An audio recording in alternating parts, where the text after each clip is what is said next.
This video will show tips and tactics to defeat all the Fatui enemies. This will be helpful as you farm them for materials or face them in the Spiral Abyss. The first one we'll cover is the Pyro Agent. The Pyro Agent has probably the most unique attacks out of all the Fatui enemies. However, all of them have very easy tells to let you know when the attack is coming. Simply dodge when you see a flash of light or see him readying a charge. When he casts 3 flaming discs around him, he'll be preparing a very long attack pattern. If you manage to dash inside the spinning disc, you can get some free attacks in. Once the discs are gone, he'll go invisible and charge at you 6 times. If you put an elemental debuff, such as Hydro's Wet in this video, the agent will remain slightly visible.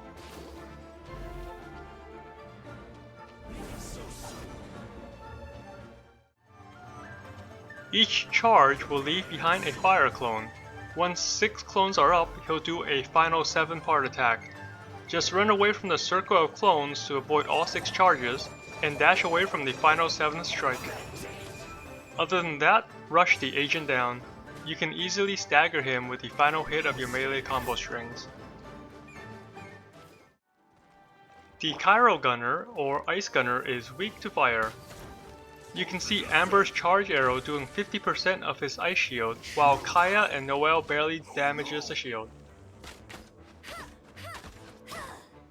Once you bring his ice shield down, he can be staggered by the last hit of a polearm or claymore attack combo. You can see Noelle is able to keep him staggered until he recasts his ice shield again. The Ice Gunner has 4 attacks. When he sprays his ice beam, you should stay away to avoid it, or try to run around him in circles. I recommend moving away since he turns pretty quickly and you'll waste too much stamina running in circles. When he doesn't have his ice shield up, his freeze beam will be a lot weaker. He won't move and follow you. It also has a much shorter duration. When you are close, he may do a quick lunge attack. It's a short linear charge that you can easily dash away from. He can leap in the air and land at your location. Just keep running or dashing to avoid this leap. The last ability from the Cryogunner is a passive Ice Prison. This only happens if he is level 70 or higher and will have a small ice aura under him. This annoying passive causes Ice Prison to spawn under you from time to time. You need to keep running or dash out of the way, otherwise you'll be trapped and take damage from both the ice and other enemies nearby. The prison alone is easy to dodge, but becomes much harder when there are 3 other enemies trying to hit you. The Hydrogunner has only 2 attacks. A shot from his water gun, or a lunge similar to the Cryogunner. His water gun can damage you or heal his own allies. This enemy should be the highest priority target. He doesn't do much damage, but one shot from his water gun can heal his allies by 50%. His water shield is weak against Electro attacks. Other elements will barely damage it. Even my level 7 Lisa is able to quickly bring down the shield.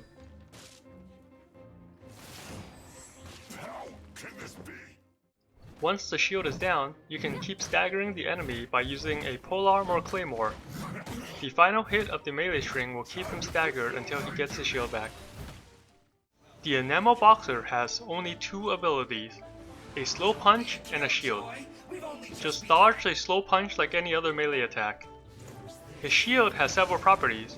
He can use his shield to protect himself or an ally. If he gets damaged by any element, he will create a vacuum and charge a really strong punch. The vacuum will suck you in, but you can still ignore the punch damage by correctly timing a dash. The punch can be a little hard to time the iframes at first, but practice makes perfect. The best way to deal with the shield is just to ignore it. Attack another enemy or don't use elemental attacks while he's guarding. Physical attacks will not trigger this vacuum effect. The Earth Mage has 3 abilities, only one of which does damage. His only attack is to shoot earth projectiles. When he has an earth shield up, he'll shoot 3 shards. If he doesn't, he'll only shoot 1. His second ability is just a teleport away from you. To break his shield, just attack with a Claymore or Geo skills. Once the shield is gone, most attacks will stagger him. His last ability is casting a Geodome around him. All this does is prevent projectiles from passing through, similar to Ningguang's Jade Screen ability. Arrows can't go through, but Barbarous attacks that auto-hit can bypass the shield. You can also just run inside and use melee attacks. The Electrohammer Vanguard only has 2 attack patterns, a single slam to the ground or a 3-hit combo that starts with an upward swing. Just dash to the side to avoid both attacks. His 3-hit combo is very linear and forces him to stay the same direction. You can just sidestep it and punish. Later on in the Spiral Abyss, this enemy may have a passive that automatically casts triangle traps. These are the same traps that the Electro Mage is able to cast. To destroy his Electro Shield, use Cryo or Ice damage. Other elements barely damage the shield, but just 2 freezes from Kaya is enough to break the shield. Once it's gone, you can keep staggering him with the final hit from your Polearm or Claymore combos.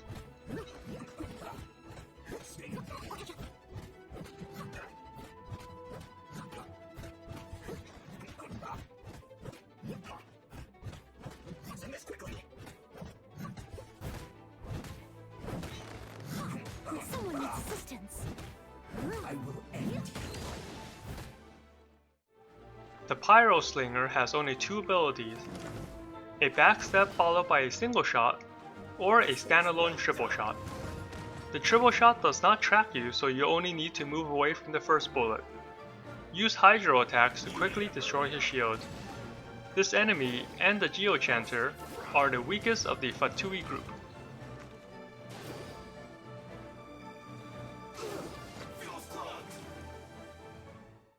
The Electro Mage is the most annoying of the Fatui enemies.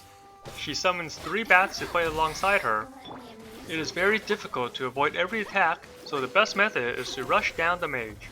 The bats disappear when the mage is killed. She usually teleports away after every combo, so try to keep an eye on her. AoE attacks also help clear the bats and make it easier to track. At higher levels, the mage can also set up electric triangle traps, which damages you if you are nearby. She can also encase herself in an electric ball and follow you. Run away and wait for the timer to expire. She will do a lot of damage if you get close to her in this state. Lastly, she can cast several thunderstorms. Just stay outside the purple circles on the ground to avoid them. Hope these tips will help you tackle the Fatui skirmishers. They will appear more often deeper in the Spiral Abyss, but this guide shall prepare you for the fights ahead.